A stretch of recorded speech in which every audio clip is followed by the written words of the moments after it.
The fallout from the Blitzchung situation continues in the esports community as the ESL and Riot Games weigh in. Then a wave of misinformation has prompted a response from 343 Industries and, against all odds, Starbreeze might actually exist for long enough to publish Payday 3. All of this and much more on today's roundup. Hey everyone, and welcome back to another episode of the Roundup. Of course, before we begin, be sure to like, sub, and ring that bell to let the YouTube algorithm know that you're enjoying the content. And with that, let's get cracking. As the fallout continues from Blizzard's treatment of Hearthstone pro Blitzchung, other companies and organizations have been scrambling to clarify their own position in the hopes of avoiding the same sort of PR disaster. Results from this have been rather mixed. So Ralf Reichert, the co-CEO and co-founder of the German esports giant ESL, has actually warned employees not to discuss Hong Kong going forward. In an email sent to around 700 people, Ralf writes, "As a global company being active in many countries around the globe, we naturally do abstain from political discussions and setting the best example by living our values. Therefore, we would like to suggest not actively engaging in the discussion, especially on social media." I mean, I'd argue that living your values also involves speaking your values, but anyway, the ESL is the world's largest esports company and recently was valued at $425 million. And in September of this year, they announced they'd be entering a partnership with, and I'm probably going to butcher this pronunciation, Huya. They're a Chinese streaming service, which is backed by, big surprise here, internet conglomerate Tencent. So, it's not hard to see what may have motivated the ESL's rather firm stance. Speaking of firm stances, Riot Games are up next, and of course they are 100% owned by Tencent. So it's not that difficult to predict their response here. Speaking in the wave of the Blizzard firestorm, John Needham, the global head of League of Legends esports, wrote this: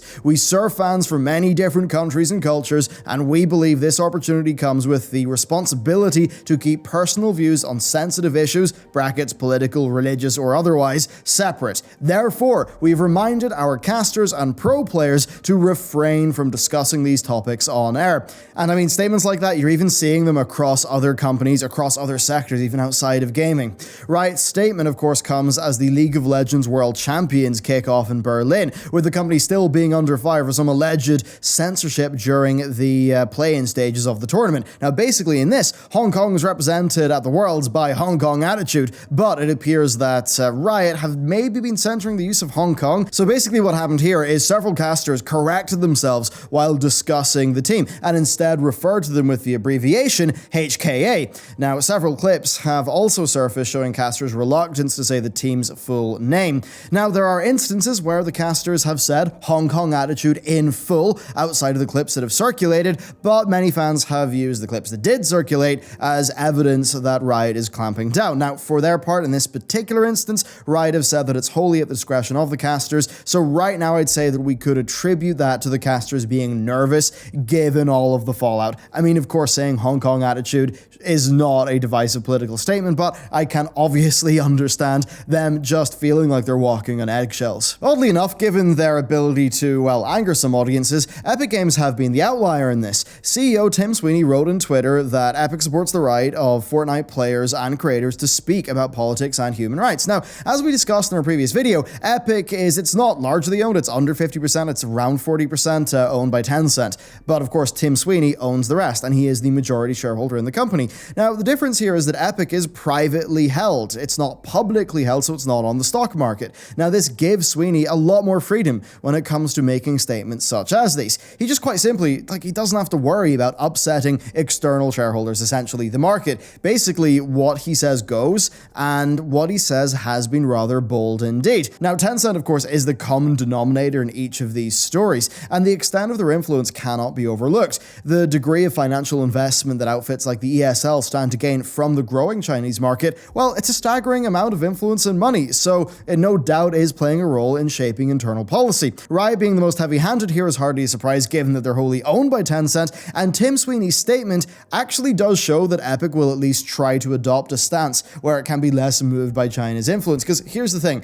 regardless of the what-ifs that I know people have brought up, Sweeney committed to this publicly, and if he reneges on that, he will be absolutely, metaphorically, eaten alive in terms of his public image. So basically what I'm saying is that him saying that publicly, that is making a policy commitment on behalf of his company, and I think that is a decently major thing. Anyway, let's move on. Staying with Blizzard, we've got another story that highlights the troublesome nature of just having broad policy. So, popular WoW Classic guild Gay Boys last week fell victim to a policy moderation that saw their name changed to a machine-generated code. Now, what's interesting here is that the guild's name was meant earnestly, it was literal, and, it wasn't an offensive thing. It's what the titular boys decided to name their guild. Now, an email from Blizzard customer service that came through because of the name change basically said that the name change was a result of other players reporting the guild's in-game name as being inappropriate multiple times. Further, the email states that through a thorough investigation that took place,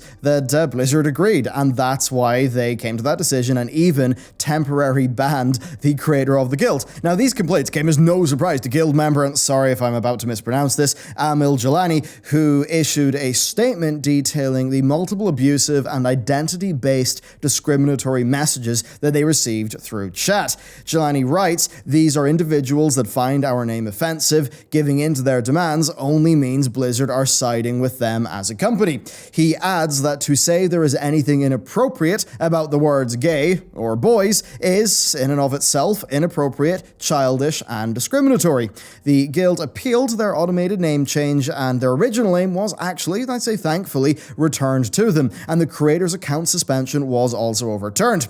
Jelani has posted a screen cap of a new chain of messages, though, with an anonymous Blizzard customer support agent. Now, this chat reads, "I too would hate to lose my account if the account was caught up in something some thought was a violation of the TOS or EULA, and the guild was renamed, and I'm bummed yours was." Now, the thing is that after confirming the guild's original name had been returned, the rep made it clear that this type of automated takedown could actually happen again in the future. The rep's email reads, "There isn't a way to stop people from reporting this name, as some find the way the term is used offensive. If you get actioned again, you can appeal this, and we'll look into it once more."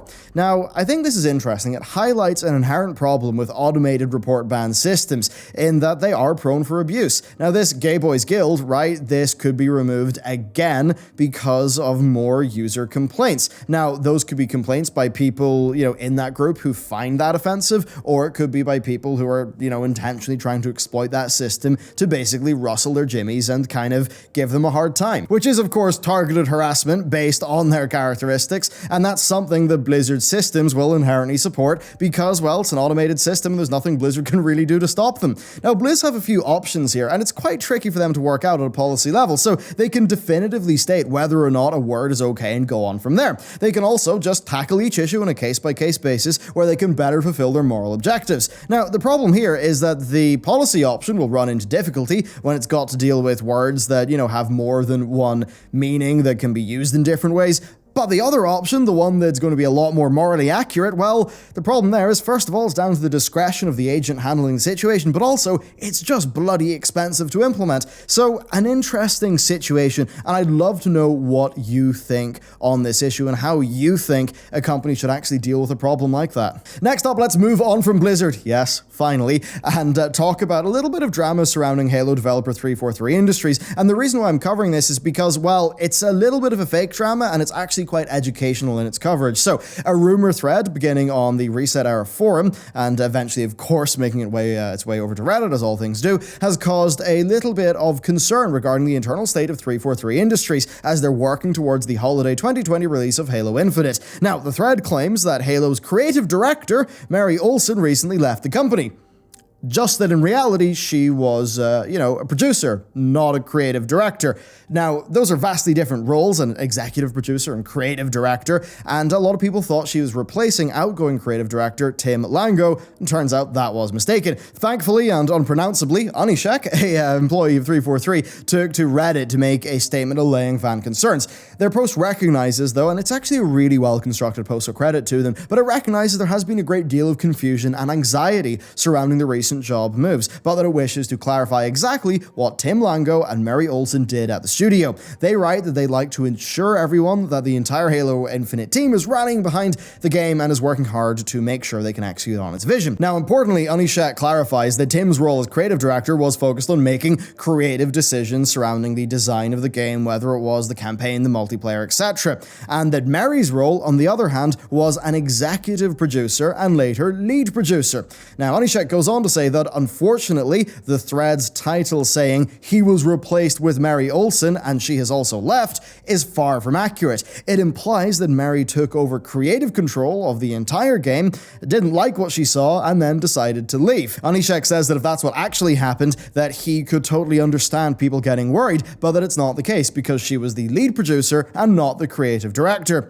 The post concludes with saying, TLDR, title is super misleading, there is no creative dilemma inside the studio, and there's no writing on the walls. So basically, this is a fairly typical case of people moving around jobs, and audiences not really understanding the nuance of different job roles within studios. And to further explain that, basically what a producer does in a studio like this is it keeps the team to task. Now, as an example with our company, we use a bit of software called Monday.com. We've got all of our tasks on that, and our producer is making sure that everything is getting done on time. You know, a task is put in for a certain day, maybe it's 3 days late, we try to work out why, so we've got a broad vision of where the project is going. It's actually, it's a pretty thankless role in that I think audiences will never really appreciate a producer when actually producers are very important in keeping a project going, because at the end of the day, you can have the best developers, the best creatives, the best ideas, but if you can't literally hammer the darn thing together in time,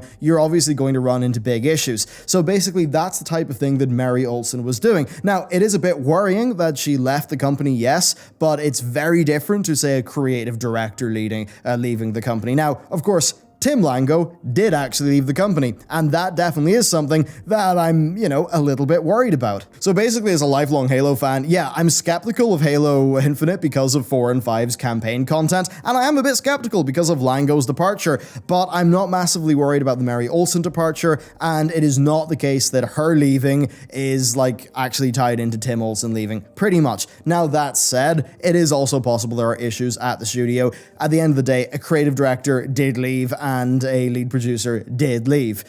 Those are slightly concerning things. Right now, though, we just can't really tell anymore. I certainly hope it's not a Destiny-like case where, the game just gets rebooted at the last hour and they just, throw so much work in the bin and remake the whole campaign, which is something that sadly does plague a lot of really expensive games these days. But basically that's the coverage of that story and a little bit of education as to what those job roles mean. Next up, time for some quickfire. So, after 2 days of downtime that saw 6 million people staring at a black dot on Twitch, Fortnite is set to return for Chapter 2, boasting a suite of new features, a new map, some new weapons. It's kind of interesting. The downtime is the exciting part of all of this, because taking down their largest moneymaker for 2 days via gimmick, that certainly is a bullish move from Epic Games. We'll have to see if it pays off, but thus far, we know it's got people talking. And then next up, we've got Starbreeze. So, despite being in the middle of an extremely public fight for survival, Starbreeze has announced that they will be releasing Payday 3 in 2022 to 2023. The Swedish company is currently undergoing a dramatic restructuring, which is, basically meaning loads of layoffs, but they've noted that this week they expect new publishing agreements in 2020, and they predict greatly increased cash flow from 2022 onwards. It's undoubtedly a bit harrowing to see Starbreeze hold on, given how crazy the situation's been. With so many things working against them. It'll be interesting to see if they make it to 2023. There's a slightly skeptical part of me that's thinking, have they just announced this so that they look stronger for the future in order to secure more investment?